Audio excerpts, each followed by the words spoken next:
Во саботата голем народен митинг одржа ВМРО ДПМН и коалицијата за Твоја Македонија во паркот на Револуцијата во Кочани, каде пред симпатизери, членови и граѓани на Кочани најпрви зборуваше кандидатот за пратеник Миле Левков. Тој пред своите сограѓани ја побара поддршката за престојните парламентарни избори. Браќа и сестри, денеска се наоѓаме во еден клучен момент во историјата.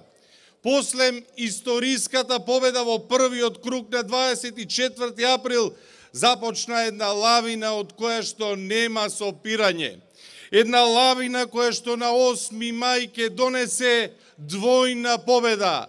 Гордана Силјановска-Давкова за председател на Република Македонија и професор доктор Христијан Мицковски председател на владата која конечно ќе произлезе од народот, ќе биде влада од народот и влада за народот. Почитувани браќи и сестри, има само еден начин да си ја вратиме Македонија, а тоа е целосна мобилизација на секој еден од нас. Само целосна мобилизација може да ја врати Македонија на честните, на вредните, на искрените македонци.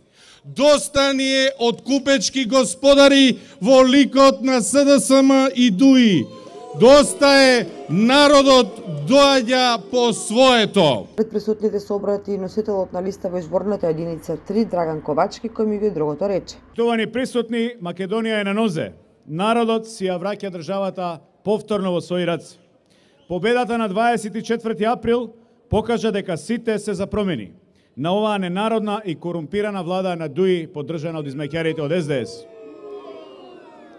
Победата е голема. Разликата овде во Кочани на председателските избори на 24 април е над 4000 гласови разлика.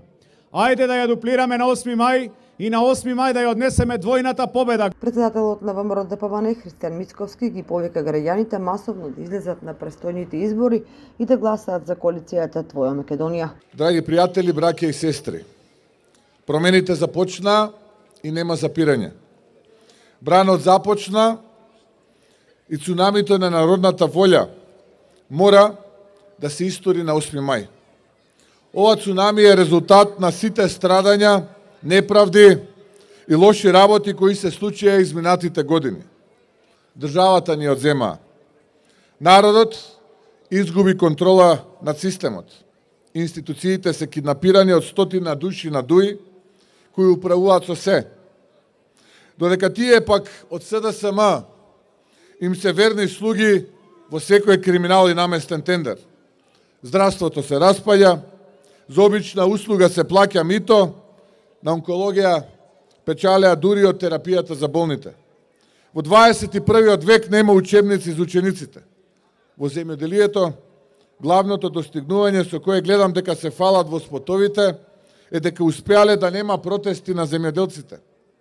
А не е тоа дека нешто реално им помогнале или им дале некаква поддршка. Во економијата е буквално пустош. Инфлацијата ги изеде платите, 600.000 наши сограѓани живеат со 150 денари на ден, а 80.000 наши сограѓани живеат во тешка сиромаштија со само 60 денари на ден.